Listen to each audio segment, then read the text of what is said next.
अगर भारत और बांग्लादेश के बीच युद्ध छिड़ जाए तो क्या होगा?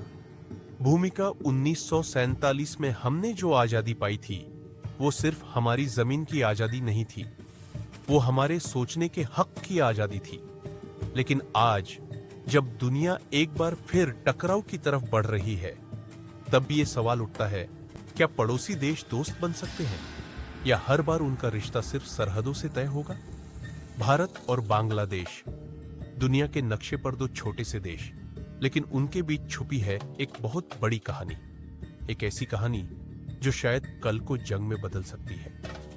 1 इतिहास की परछाइयां 1971, जब भारत ने बांग्लादेश को पाकिस्तान के जुल्म से आजादी दिलाई थी। तब लगा था कि ये रिश्ता भाईचारे का होगा, लेकिन समय के साथ वो कर्ज, वो एहसान राजनीति की धूल में कहीं खो गया। बांग्लादेश आजाद जरूर हो गया, लेकिन भारत से उसकी दूरी धीरे धीरे बढ़ने लगी।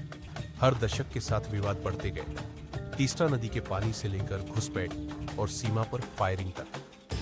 2 जहर घोलती राजनीति भारत में जब सीएए और एनआरसी जैसे कानून आए, बांग्लादेश ने साफ कहा, हमारे नागरिकों को अपने देश का घुसपैठिया मत बनाओ। भारत ने जवाब दिया, हम अपनी सुरक्षा खुद तय करेंगे। इस टकराव में सिर्फ नेता नहीं बोले, देश के आम लोग भी बंटने लगे। सोशल मीडिया पर नफरत भरी पोस्ट, भाषणों में तल्खी और टीवी पर चीखती हेडलाइंस। धीरे धीरे जमीन गर्म होती गई। 3 अगर जंग होती है तो कैसी होगी?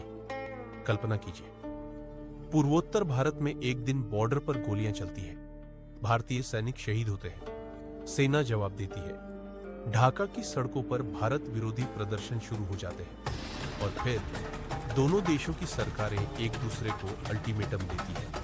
भारत की सेना अपने तेजस, सुखोई और राफेल फाइटर जेट्स को तैयार करती है। बांग्लादेश भी चीन से खरीदे गए हथियारों को एक्टिवेट करता है। पूर्वोत्तर भारत में भारत की एयर स्ट्राइक और जवाब में बांग्लादेशी कमांडोज द्वारा सीमित जवाबी कार्रवाई। लेकिन क्या यह सीमित रहेगा? इतिहास गवाह है, जंग जब शुरू होती है तो कोई उसका अंत तय नहीं कर पाता। 4 सेना की असली ताकत भारत दुनिया की चौथी सबसे बड़ी सेना रखता है। 14 लाख एक्टिव सैनिक, सैकड़ों फाइटर जेट्स, परमाणु शक्ति और एक अनुभवी नेवी। बांग्लादेश की सेना तुलनात्मक रूप से छोटी है, लेकिन वो पूरी तरह कमजोर नहीं है। उसके पास चीनी हथियार, ट्रेनिंग और रणनीति है।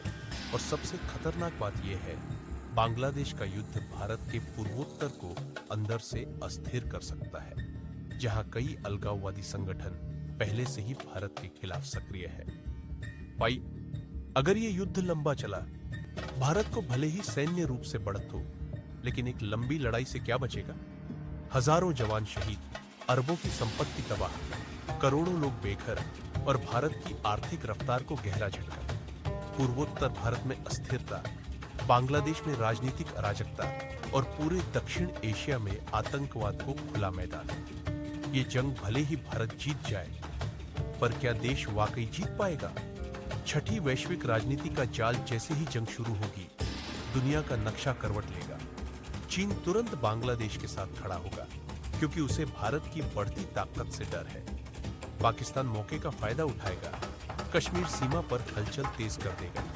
अमेरिका, रूस और यूरोप सब अपने अपने हित साधने आएंगे। कोई हथियार बेचेगा, कोई सुलह की बात करेगा, पर नुकसान सिर्फ भारत और बांग्लादेश को झेलना होगा। 7 क्या युद्ध रोका जा सकता है?